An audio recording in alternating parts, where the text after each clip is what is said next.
Jai Guru, Jai Guru, Jai Guru. So, some of you have joined us afresh for Sri Krishna Utsav. So, it's a Utsava. Utsava means celebratory mode, and it's quite silence here. Is like everybody is either probably still immersed in the Homa from yesterday, a lot of you, and probably some of you are still figuring out what is this space, what's going to happen, what is it. So, my advice is just relax and be at ease, not to worry on anything, and just be present. It is just an idea of celebrating. It's an intention, it's a sankalpa of celebrating Sri Krishna together and his tattva.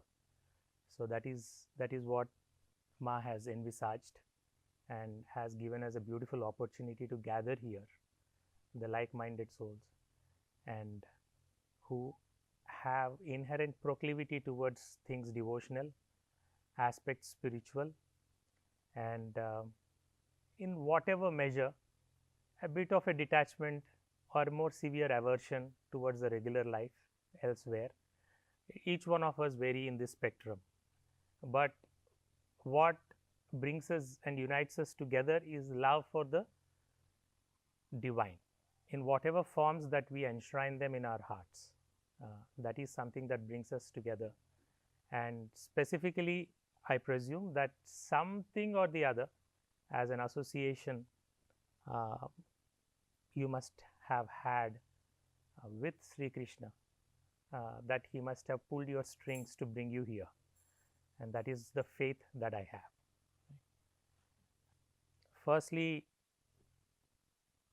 I place my salutations at the feet of Gurus, that it is, may this be their inspiration that I may speak whatever I am making an effort or an attempt to speak today and share with you, and may it be Sri Krishna's ever incessant, infinitely ever flowing love and grace, that may it flow, and so that we all partake together of his bliss and his Ananda.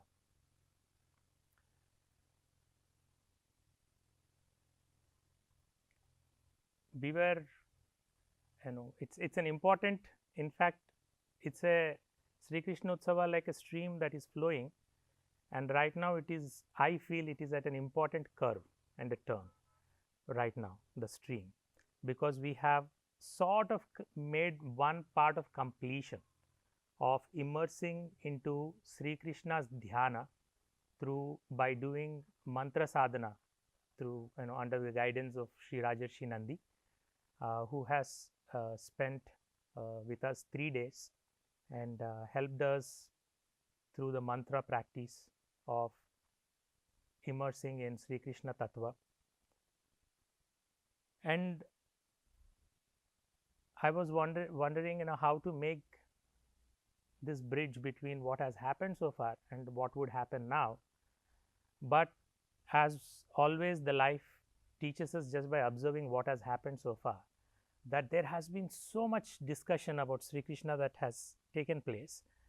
But I felt that, like it has to be, it was a spur of spontaneity, and it was a sort of, the wisdom that was flowing through, or the insights that were flowing through because of interactions and the questions. So, having reflected all of that, I thought I will make an attempt at, why not give it a bit of a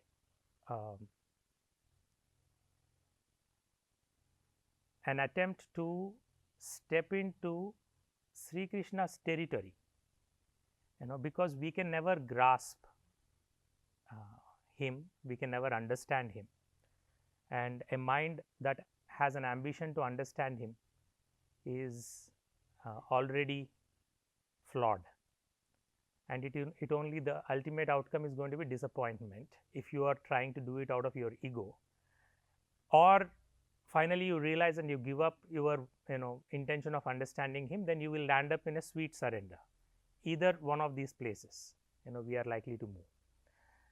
So, what I thought is that let me reflect together certain facets, certain aspects, certain tattvas, certain elements which to my limited understanding seem to be somehow core and integral to the practitioners or to the seekers, to the minds, to the hearts which get drawn spontaneously to Sri Krishna in multitudinous forms of his presence. He has endless manifestations, and that itself speaks that it would never be possible to capture him in one net, and neither do we have infinite hands to cast infinite nets to capture him. Only he has that in his, and that's the reason he has captured all of us now, right? And so we are in his net, and it is often many great saints and many spiritual giants have reflected that when we contemplate on Sri Krishna, it looks like we contemplate on his balya avastha as a child, then we contemplate on him as young adolescent, and then we contemplate him on him who is moving to fulfill his duties on dharma, gradually stepping out of the territories of Braja, and then we see in him a great presence of somebody who is guiding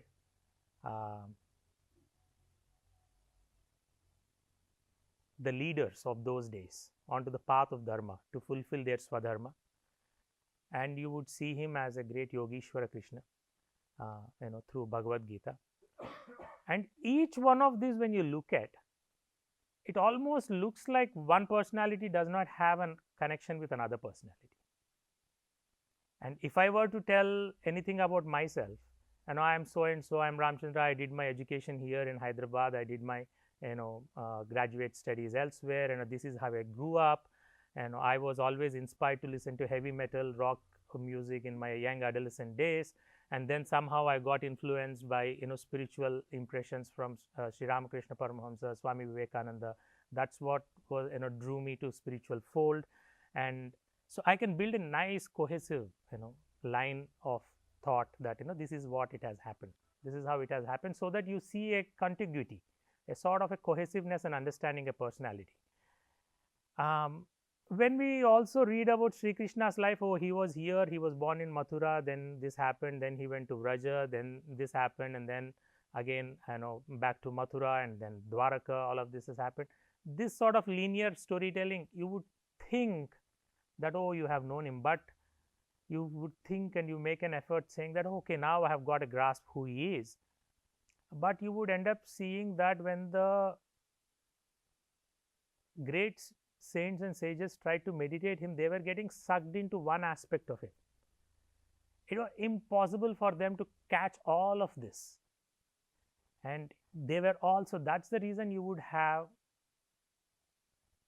countless sages and saints representing only one aspect of him, and one aspect of him has resulted in countless traditions, practices, spiritual practices, all of this, right? So, the question is, who is this so many Krishnas? Is he one? Is he many? This is often posed. Some of very brilliant, eloquent spiritual masters like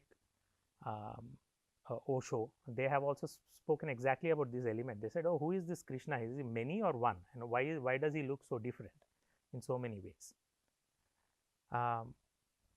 But I would take a moment and step back, without getting pulled into the vortex of magnetism of Sri Krishna for a moment, and I take his permission to step back and look at it from a bit of a little more objective view of what happens cutting across the traditions of spiritual traditions across in Sanatan Dharma. One phrase and one word that many traditions, all of them accept in whatever measure about the ultimate reality in Sanatana Dharma is Sat Chit Ananda. This is something that is indisputable. There is no debate out there about the ultimate reality being conceptual, be it Vaishnava, be it even any of the Vaishnava Sampradayas or Shakta Sampradayas or Shaiva Sampradayas, even Vedanta, it cuts across seamlessly this word, right. So, there is something magical in this word, because if I were to say the same ultimate reality is nothing but Brahman, there would be only segment of them who would agree on this, right. Atman, that which is indivisible, that cannot be divided any further. Atman means that, right. Brahman means that which is spread everywhere, that which is permeating everything. But still, Vedantic schools, yogic schools might connect with it more strongly as opposed to other schools, and they would not meditate upon it. And if I were to give a personality and worship the ultimate reality in a particular fashion, in a particular way, then it would not appeal to the Vedantic and yogic schools. But when you introduce a word, I think a genius has introduced this word, and this has emerged so, and this is what happens when the churning happens. When the actual churning happens, everybody is contemplating what is this, what is Brahman, what is this tattva of a personality, is the ultimate reality a personal being, an impersonal being, and so many debates has happened. But this one phrase Satchitananda just erases all of that tension, because those who worship the divine in the personality or as a personal being, as the ultimate personality, can find complete anchor in this phrase. Those who would want to contemplate the tattva of the ultimate reality as an impersonal ultimate reality, is that they would also find complete solace in this phrase. So, it is a magical phrase in a way, and I somehow feel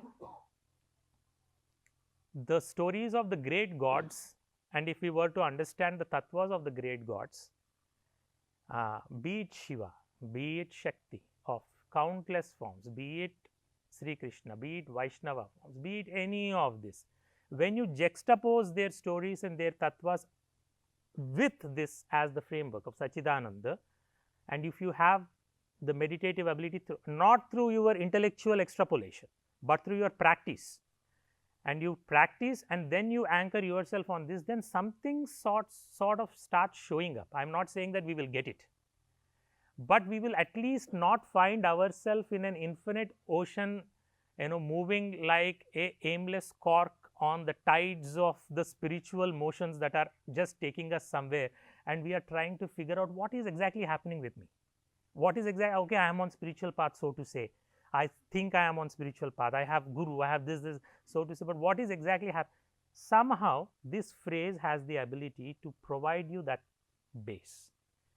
And today I will sort of make an attempt to reflect these tattvas within the Sri Krishna tattva and these aspects. I felt this is what I was sleeping over all night, and nothing was happening, but as usual things would happen at 3 a.m. in the morning and the sleep is gone, and I am just, oh, this is what I have to say this is what is happening on the bed, and then the half asleep, because the nice ideas, nice sublime ideas flow through during the transition time.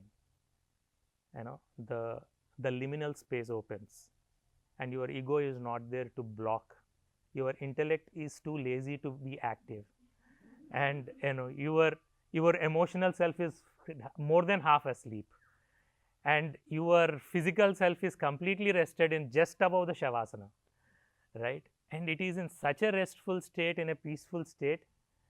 Only when there is peaceful state, some Shakti tries to enter you, because after that we drink coffee and get fully stimulated. See?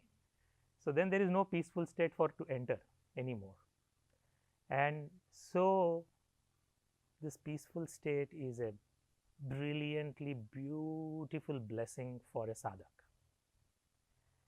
No matter how much sadhana we do, this is one of the rarest of occurrences in us. The experience of peace, experience of transpiring and emergence of peace, encumbering of peace, enveloping of peace, this is not an accomplishment that you would get it by your practice. It is something that is emerging inside you without you asking. Just like the bud would come up on the plant or a tree and it would blossom into a flower, that the tree is not making any tremendous efforts to accomplish this miraculous feat of manifestation. It's like that, the peace is that. So, ultimately peace has also got something to do with Satchidananda, which I will also try to touch upon, right. So, Satchidananda, as always, one of my greatest inspirations, who has always led my contemplative self especially, and helped in whatever measure the intellect in terms of trying to reflect and contemplate on the spiritual facets, has been Sri Aurobindo. That has been my earliest inspirations, and that's the thing. And Sri Aurobindo would put this across brilliantly, Satchidananda, right. But let me just, before plunging into it, if I were to make this more accessible, Sat Chit Ananda, it is Sat is existence, loosely translated in English, and Chit or Chit Shakti, is also considered. Chit is the consciousness, and Sri Aurobindo would obviously often call consciousness force. He would attach the aspect of Shakti with the element of consciousness. And then there is bliss, which is Ananda, and Ananda seems such a big thing, bliss somehow seems still shrinking, in its definition. And or probably it is more because of the Kali Yuga, we overuse certain words and then the words lose the power, because suddenly I drink coffee and I say I am blissful, and so then you would say that this is not Satchidananda, right. But why deny it? Why deny it? There is an element of pleasure in, no matter in whatever fragmented way, no matter in whatever minuscule way, no matter in how much bhautika way that we are still experiencing. That is almost like the tail end of the pleasure. It looks like that we are deriving out of partaking some bhoga or object of the world, but out there behind the tail end, there seems to be a big existence of bliss in itself, like an ocean. So, all these three hang their tails into our existence, be it the Sat aspect, be it the Chit aspect, be it the Ananda aspect, right. So, when there is somebody who is trying to maul you, who is trying to completely confront you, who is trying to subjugate you, who is trying, and then you suddenly, out of nowhere gather this courage because nothing else is there to support you, and you suddenly turn out to be a Veera. If there is somebody else who is always there to support you, probably you would shrink and say, oh, this person is going to help me, but you are left all about yourself, and then you suddenly unfurl a energy or a courage that seems to have been not very familiar to you, but you pull it out of somewhere. This is the tail end of the Chit, right, the Chit Shakti. It's like you have captured something and you have captured the courage this way. And then we are contemplating on, say, certain facets, certain aspect and all of that, and you have got a glimpse of the truth in somehow, in some measure. Even like many musicians, they are doing the repetitive work with the music because in that process something just avishkarana, it just presents itself, it just is discovered, what seems like. But what seems like discovered is the tail end of the existence which is there in the vastness. You know that there is something behind. So, the craftsman and the artist is trying, infinitely to enter that vastness. Oh, there is this existence which seems to be so brilliant in its nature. Self-effulgent, Swayam Prakasha. It does not require another light to illuminate itself. It is by itself an illumination. Self-existent, and it is completely Swayambhu. It is manifest by itself. It does not require any other causality for the manifestation. It seems to show up, all these three facets. And in my limited understanding, I see this often more in the Shaiva path. Shaivite, you go to them and you talk about dynamism. You know what, we have to go, we are the Veeras, we have to go fight the dharma, we have to stand for this and all of that. And when this kind of a thing was told to Sri Ramana Maharshi, he said, oh, first find who you are yourself. There lies the solutions for all your revolutionary accomplishments that you plan in your mind and conjure up with your vitalistic instinct of trying to save something. first figure out who you are, and there lies this complete understanding, complete knowledge, complete wisdom, complete prajna of who you are. This is a typical Shaivite aspect of it, right? So, if you were to ask Aghor, what are you doing in Smashan? He says, you want to understand life, therefore you are in life. I want to understand death, this is the best place to understand death. So, therefore I am here. They are not worried about accomplishments and ambitions and milestones, goals, bottom lines and targets, key performance indicators and all of that. So, they are not subject to any such enthusiasm of performance metrics, right. So, you would see the Shaiva aspect everywhere in terms of the gnana. So much gnana has illuminated that the entire Kashi Kshetra, if yesterday I took a liberty of telling how Kamakya is the headquarters of Tantra, how Vrindavan is the headquarters of Bhakti of the entire world, and how I would say Kashi is the headquarters of entire Indian spirituality, the entire Adhyatmika Kshetra, because that is such an important Kshetra that everybody has to open up their center over there in order to validate the existence of the Sampradaya. Only when Kashi accepts, because Kashi is actually is not only Shaiva Kshetra, it is a Varanasi, it is a confluence of two streams, and the Ida Pingala Nadis come together, and therefore you have both the Shiva as well as the Madhava over there. So, there is Kashi Vishwanatha here, there is Bindu Madhava here, right. So, therefore, the presence is so vast in Kashi. So, it would then become the Adhyatmic headquarters forever. Therefore, it is also written in so many Puranas that on this plane of the materiality, no matter how many times the laya happens, the dissolution happens, Kashi is never going to perish, the imperishability of Kashi, right. So, then this would become that. Why from countless ages and millennia people would travel again and again to India? What is there in India?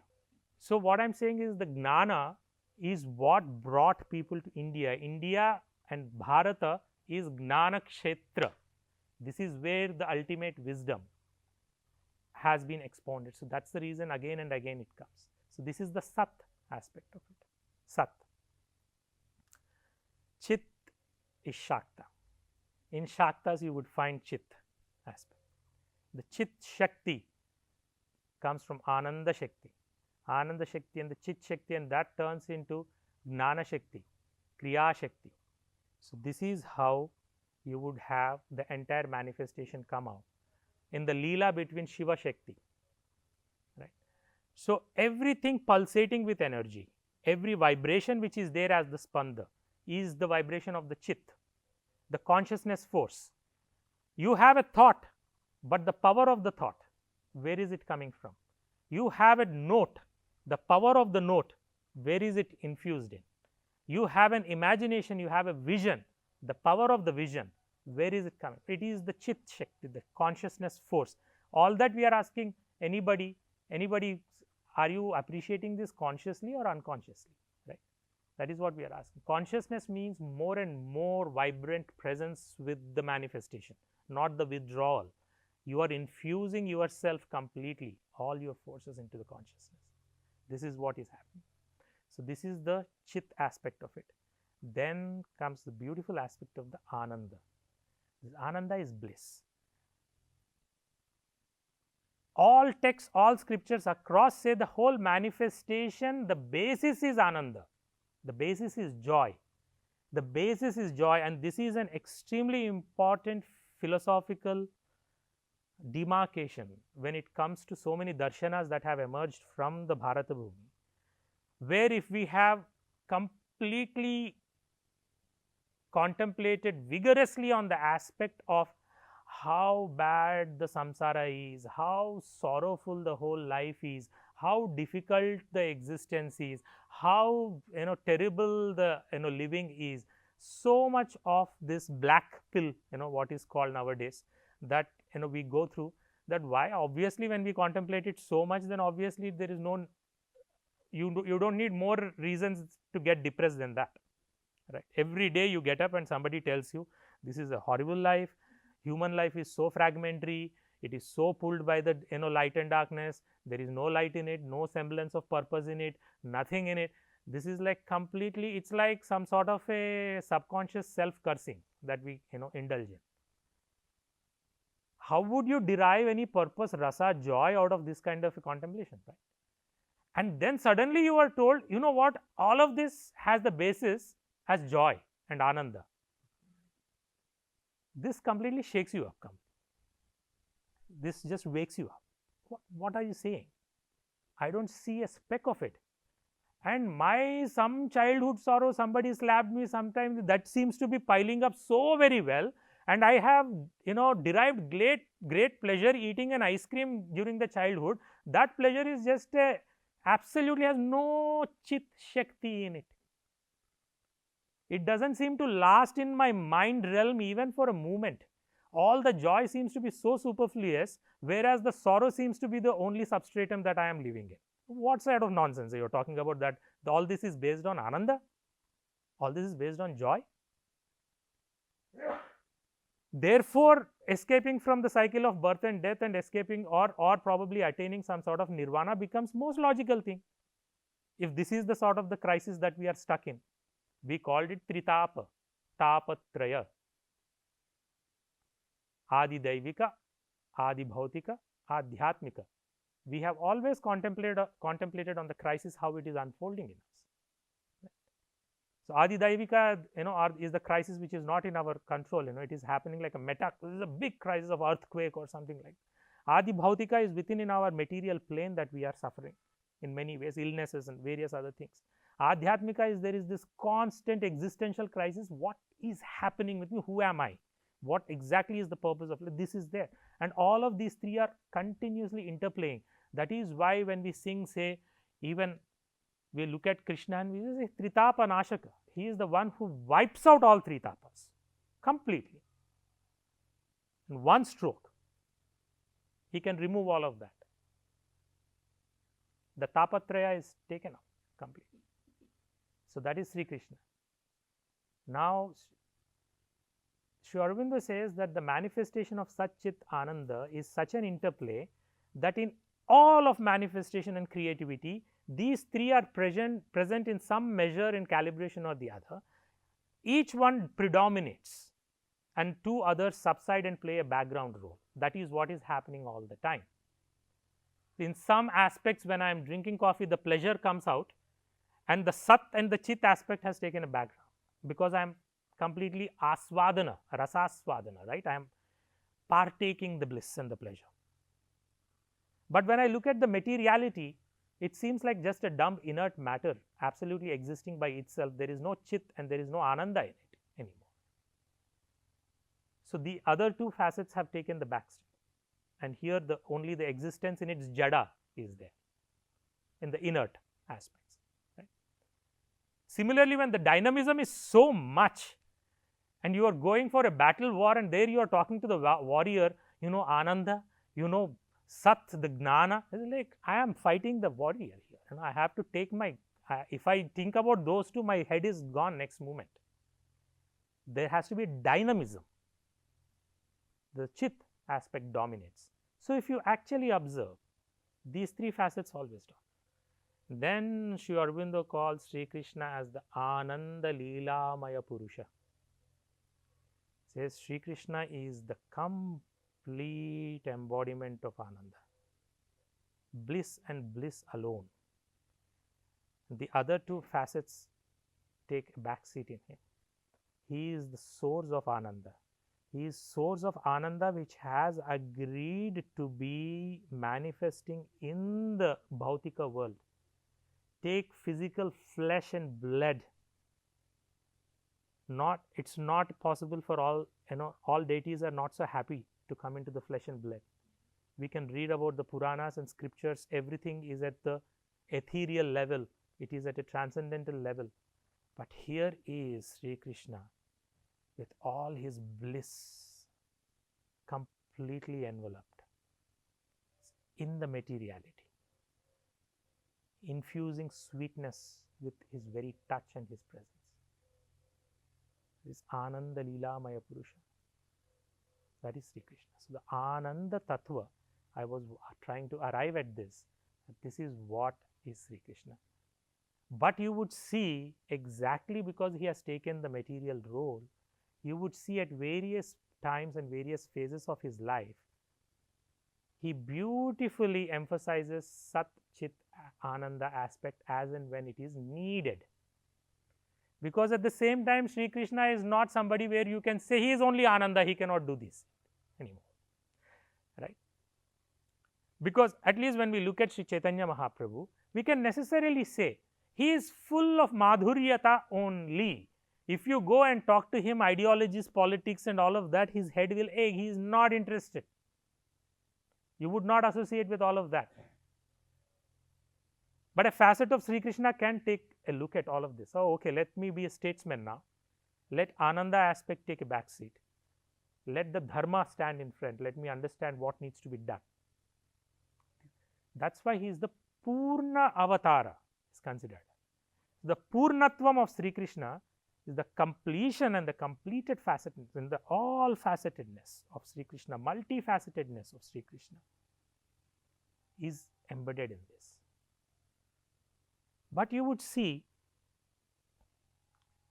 so this Sat Chit Ananda is a beautiful aspect to remember when we are meditating on the deities and especially the Sri Krishna Tattva, how he is playing this out.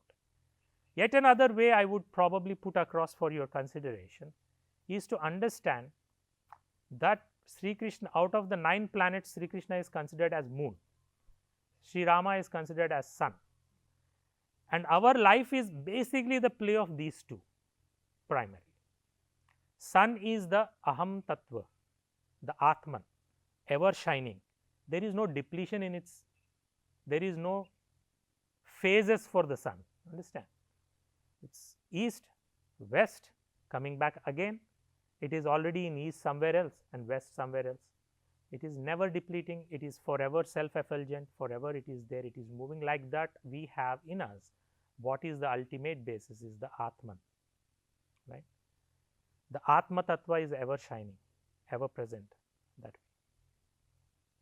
The aspect of the moon is the mind, Chandra. This is the tidal wave. It is responding to the tidal waves, to the water, to the phases of the moon, increasing and depleting in a way. But the mind that we embody is the one which seeks. The nature of the mind is to seek. You can actually find this out, right? This is how you can recognize you have a mind, you are seeking out. The seeking belongs to the mind. The dualities belongs to the mind, raga dveshas belongs to the mind, likes and dislikes belongs to the mind, preferences belongs to the mind. All of this belongs to the mind territory and also the seeking. But if Sri Krishna is mind, how is he even seeking? Have you ever seen even one episode of Sri Krishna where he is seeking something? The one who is being sought by everyone, he would never seek. So, here is the mind which is complete, Purna. So, there is no necessity for him to seek anymore. And this is what comes in Shriya Kairava Chandrika Vitaranam. When Chaitanya Mahaprabhu is giving only the Ashtakam to us, in that one of the verse he says, the presence of Sri Krishna is experienced in your deepest cavern of your heart, there in the most sublime environs of your own inner presence. There is the appearance and emergence of such a full resplendent moon that the radiation of it is absolutely cooling you and it is spread all over. This is an experience one would have it. This is exactly the presence of Sri Krishna. This is the fullness of Sri Krishna when Sri Krishna appears and emerges this way, and he gives madhuryata to this. So, these two, the dynamism between the sun and the moon becomes absolutely important to understand when you are getting into the tattva Sri Krishna. And then you have the aspect of, let's see, he is born in the most difficult of the circumstances. He is born in a jail. He is born in a prison. And another important tattva that I would want to leave with you on Sri Krishna's aspect. Now we are getting more into his personality. Understand? Because he is the mind, he is a water which cannot be stopped. There is no hindrance, no obstacle which can stop the path of this water. He is ever moving constantly. That is the reason as soon as you see Sri Krishna appear, be it on the Bhagavatam screen, be it on the Mahabharata screen, be it on the Bhagavad Gita screen, in whichever screen you are seeing him, as soon as he appears, you know there is a solution. There is no problem, any problem that he cannot have a solution. This is the inherent aspect of Sri Krishna. So, as that is the reason Vijayate Sri Krishna Sankirtanam. As soon as he appears, you know there is a solution, there is victory to this presence. There is victory to this conundrum, there is victory to this puzzle, there is a resolution to this puzzle. Immediately you would understand this. This is yet another tattva of Sri Krishna. And yet another one, I would say, which gets very difficult for many of us to understand. For lack of better words, he is only bound to dharma and nothing else, because that is the very purpose his avatarana is, right? So, he is ever utilizing every circumstances only for this purpose. And we might think, oh, Sri Krishna is ours, Sri Krishna belongs to us. He will make use of that love. Somebody curses Sri Krishna like Shishupala, he would make use of that hatred. Sri Krishna would make use of Gandhari's blindness, Dhritarashtra's blindness.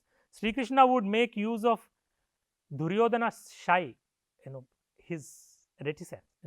He makes him shy and he makes him feel absolutely discomforted, and he makes use of that circumstance. He is somebody who is making use of everything all the time. It just looks like a great exploiter, a great manipulator all the time. Absolutely no rules, nothing, and no dharma, nothing, absolutely, is just only interested in exploiting the situation. How would he do that? And then we would say that, oh, he has exploited everything, and you just present something to him, he would just exploit it for the purpose of some higher purpose. So, they say that it is for dharma. Is my life meant to be that way? This trouble that he has hurled me in, and this vortex of emotions, this crisis that he has pushed me in, this fire he has set me upon my body, is this what exploitation is he doing? What is this meant for? What sort of dharma he is going to bring in? This is a complete cheat out there. Right? A lover would think that he would promise to come and then he is sleeping with so many other women. This is a complete cheat, that's a complete exploitation of my emotions.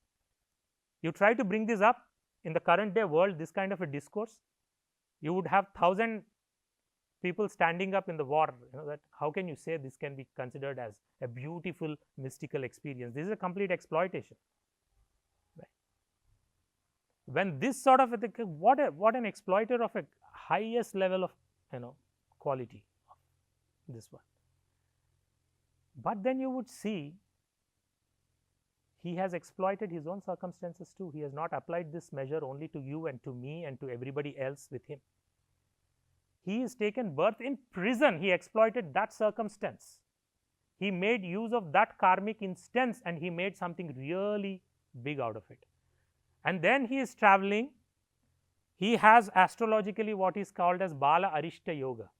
Means as soon as he is taken birth, for first few years of 7 to 8 years, there would be innumerable amount of death threats and people attacking him. There would be some issues with his health. All of this is there in his astrology. So, if I would look at a Kundali and astrology like this, and I would get afraid, oh my God, what will I do? What remedial measures will I do for this child to protect this child? This should happen, this should happen. Sri Krishna makes use of this and calls Putana, calls Ek Chakra, calls so many other asuras and nicely vanishes them. So, he has made something which is supposedly a distressful scenario upon himself, not for you or for me.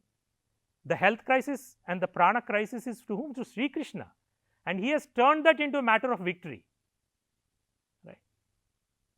And he keeps doing that again and again.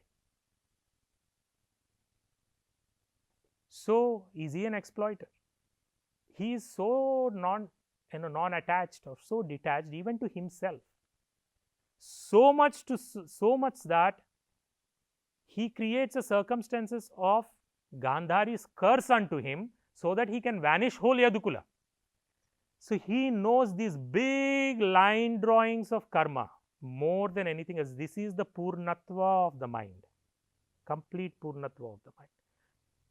This is yet another tattva of Sri Krishna. I am just trying to present the tattvas to you, so that when you actually contemplate on him, then probably you would see any of this coming in. In all of this, one of the most beautiful aspect is the aspect of him growing up in Vraja.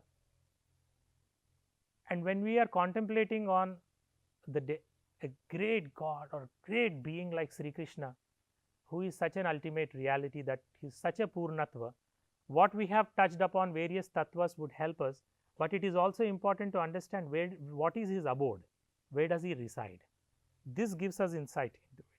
So, as the Vishnu tattva, he resides in Vaikuntha.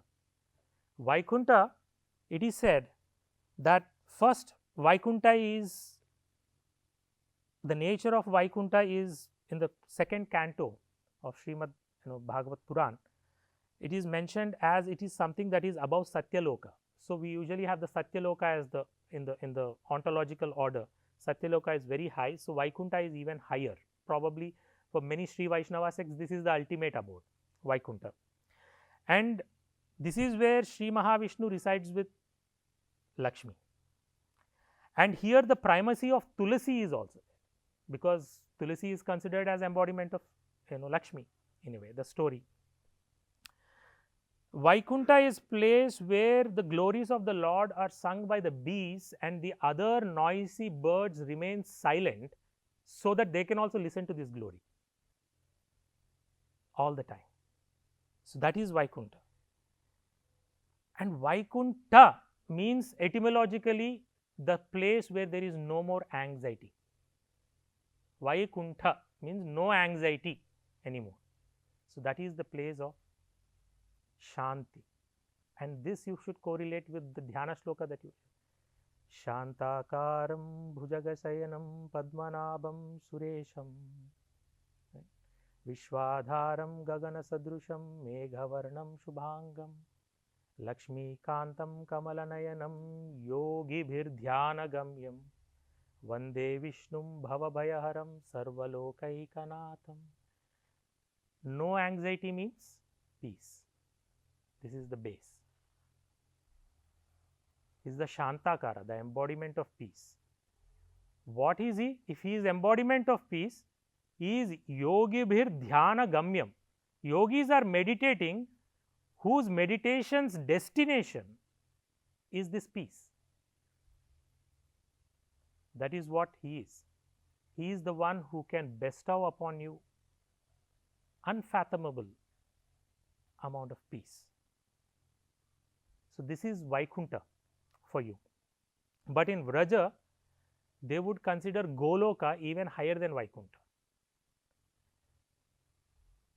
And this time when we visited Vrindavan, one of the Brijavasis shared with me very beautifully. हाँ, यहाँ पे कृष्ण को कोई भगवान नहीं मानता है. We don't consider Krishna as Bhagavan. So much eloquent things that I told you so far immediately get thrown away completely in Brij. Nobody is interested in this eloquence. Nobody is interested in this articulation. Satchidananda, what is that? Please take it out from our consideration. It doesn't belong anywhere in Brija. Brija, he is somebody, if he is, he is the one who is always causing trouble in Brija. He is the one who is a big headache in Brija. All the time pulling somebody's, taking somebody's butter. He is a thief completely. What are you talking about Satchidananda? He is the one whom we make him just sit down and do his, this punishment. He has to bend and do this. He has to accept this. We have punished him so many times. And when our gopis are traveling between two mountains and he stands there and collects tax, Satchidananda, what are you talking about? This is not Satchidananda. It might be Satchidananda for you, but he is just this for us. And he is completely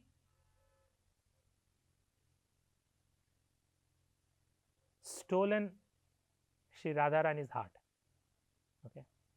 This is the mightiest of the hearts that ever a conception can ever be possible of.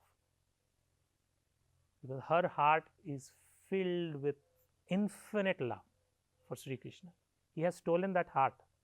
He has the most priceless and most treasured heart that could ever possibly be conceived of in the whole of existence. He and He alone permeates her heart and nothing else. He and He alone fills up that heart with complete to the brim of madhuryata and nothing else. And you sit with her and you try to speak about anything else or anyone else, she says, please talk to me only about Sri Krishna, only Sri Krishna. I am not interested in anything else. Only this I have to listen. Only this has to enter my heart. Only this alone is possible for my existence. Apart from this, there is no existence for me. So when we contemplate on Sri Radharani, our minds are permeated by Sri Krishna because of her grace and her blessings. This is Vraja. This is the truth of Vraja. Where is Sachidananda here? Where is the Tattva? Where is the Purushottama? None. And interestingly, Rishabhanu, who is Sri Radharani's father, owns 14 lakh cows. And Sri Nanda, who is bringing up Sri Krishna, the father, he is junior, he has only 9 lakh cows. So, who is more superior in Vraja? Who is more rich? Sri Radharani. So, Krishna is poor in front of her. She is more rich. And look at the measurement of richness and prosperity in Vraja is measured in terms of the cows. Cow is the embodiment of Paramasattva, Tattva. This is the Tattva of Param Sattva. Vrindavan Vraja is the abode of Param Sattva. It's not just the materiality of the cows. It is the prosperity of ever-flowing oceans of the milk, the honey and the curds and the butter. Everything else is the Sattva, Sattva, Sattva. This is the place where Rajas and Tamas cannot mix with Sattva anymore. Sattva is in its such a pure, pristine state that this alone can entice Sri Krishna into the materiality. Otherwise, he would not come onto the earth. And that is the reason first this episode happens in his life before he starts giving dharma to the whole of the world. If he is not staying on earth by the touch of the love, by the binding of the love of the devotees, by the binding of the love of the Sri Radharani, by the binding of the explosion of the love of the Vrija, where is he going to materially anchor? So he chooses this way that, okay, I am ready to come, that you are asking me to come, yada yada hi dharmascha. So there is, whenever there is a decline in the dharma, glanir bhavatu bharata, I am going to come again and again. Again and again I am going to, okay, I am going to come, but what is the conditions that you have prepared? I cannot put my feet here. Where is the Paramasattva Tattva? So then the devotion unfurls in a way that he takes no time from the prison of the materiality to travel immediately to the abode of the Sattva, to the Braja, and stay there and get nourished there, absolutely. And Sattva is not matter of weakness. It is there he has vanquished so many demons. It is there he has overcome, and he has turned the whole trajectory of the karma from unfavorable birth of the child who would be attacked so many times by the demons, whether he would survive or not. That is what an astrological nomenclature of the planets would speak about Sri Krishna. He just smiles at them and he turns all of that into the favor to teach us a lesson, to give us a wisdom. Uddhav, the great intellect, the great man who has such vast knowledge about Sri Krishna, and he is like thinking, who are these gopis, who are this, everybody is here, thinking about him as somebody who belongs to them, and they don't know anything, and I am the one who is all knowledgeable because I know Sri Krishna who is. And what do they know about Sri Krishna? Somehow transpires and conjures a scenario for him to come to Vraja, and that he gets blown away by the state of meditativeness that the gopis are in. And then he is given the knowledge. So this is the Vraja, this is the abode of the Paramasattva. And here you would get out of Satchidananda, the triune aspect of the ultimate reality, a complete manifestation of the Ananda Tattva in Vraja. Vraja is the place of ultimate celebration. Vraja is the place of what would even Shaiva Shakta would call it Nityollasa. There is ever endless celebration. There is no stop to this celebration. It is incessant, uninterrupted, always unfurling in celebratory mode. Right? This is the Tattva, and this is the Tattva that after doing such amount of the dharana practice, mantra, immersion into Sri Krishna, immersion into Sri Krishna's Purushottama Tattva, immersion into Sri Krishna's and understanding the insights of his vastness of the dharmic work that he is uptaking, the one who is as the yoga, Yogishwara Krishna, all of that after culminating into the Homa, we are now entering for the next 2 days from today onwards into this explosion of love, explosion of ullasa, explosion of colors, explosion of utsava, explosion of celebration. It is unfurling. This is how we want to culminate and make this utsava into a utsava. So this was a very beautiful base for us to really stand close in intimate presence, because after contemplating on him through the mantra, that now we are into the aspect of aradhana. He loves Shringara. He loves celebration. He says, put me that ornament. No, not that one. Put me this garment. And then immediately you try to apply your own mind. He will ensure that that is taken off and you would put it that way. And endless abhisheka. He says, apply me this perfume, not that one. I want Kadamba perfume. I want this one. So he is the one ever demanding. In Brija, he is in the state and the bhava of ever possessiveness. He has possessed you that he would never let anyone else touch you in the life, because you belong only to him, and he has possessed your heart and makes you believe that nobody else belongs to you like he is for you. And this mutual belongingness and possessiveness that he instills in our heart, he is the Vraja Tattva that completes our heart and fills the Ananda Tattva in us. This is the nourishment of Ananda Tattva. If we can get from Krishna Sat aspect, from Bhagavad Gita as the Purushottama Tattva. Just look at the chapter where he is revealing to Sri Arjuna as the Vishwarupa Darshana, where endless countless beings are entering his mouth and they are coming out from him like the Mahakala himself. But in Vraja and Vaikunta, the Kala himself is not there. Maya is not there. But yet he plays like the ultimate reality in Vraja. Everybody knows he is the ultimate. Everybody knows omniscient. But the Vraja people think, oh, he is our child. He is to be reprimanded for what he is doing. How did he manage this? How did he make them believe? Because once a reality is shown to us, don't we get shattered up and think 10 times more before talking to that person? That, oh, he is an ultimate Tattva. So he shows whole of universe in his mouth to Ma Yashoda, and yet the next moment she thinks that he is the same Krishna whom she has to reprimand for choosing to steal the butter of your minds, butter of your devotion. The butter is the mind filled with Sri Krishna Tattva that he is stealing from your mind. Because how did he manage to get that butter out of your mind? By churning your mind continuously, by hooking it up, by asking you to only look at him and nothing else. And you say, no, but I have my life to live. I have a husband, I have a livelihood, I have to take this cow dung, I have to make a cow dung cake, I have to take the milk, I have to go sell the milk. What are you talking about? He has churned gopis like no one's business. Ever in the entire Krishna Tattva, you would not see that he would have subjected anyone to that level of a churn. Gopi Bhav is not that easy.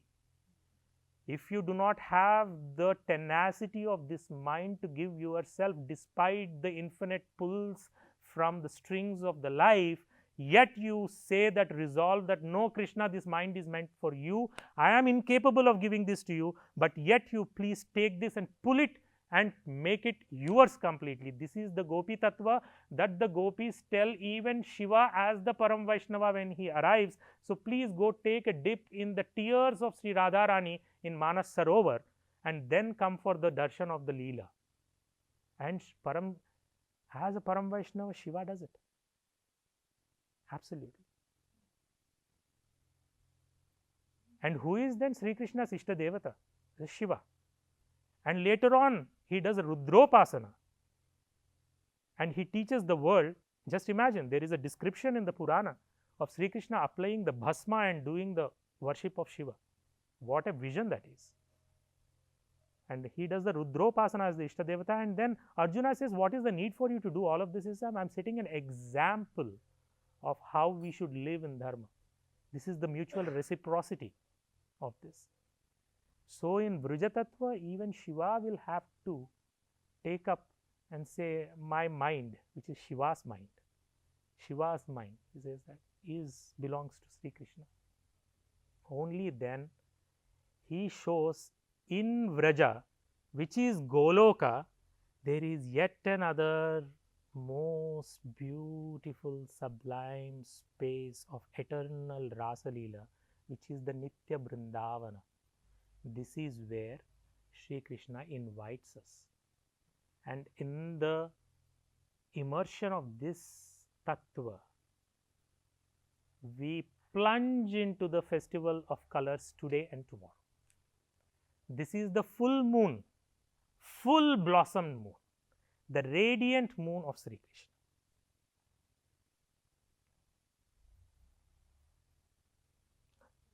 Sri Krishna Arpanamastu.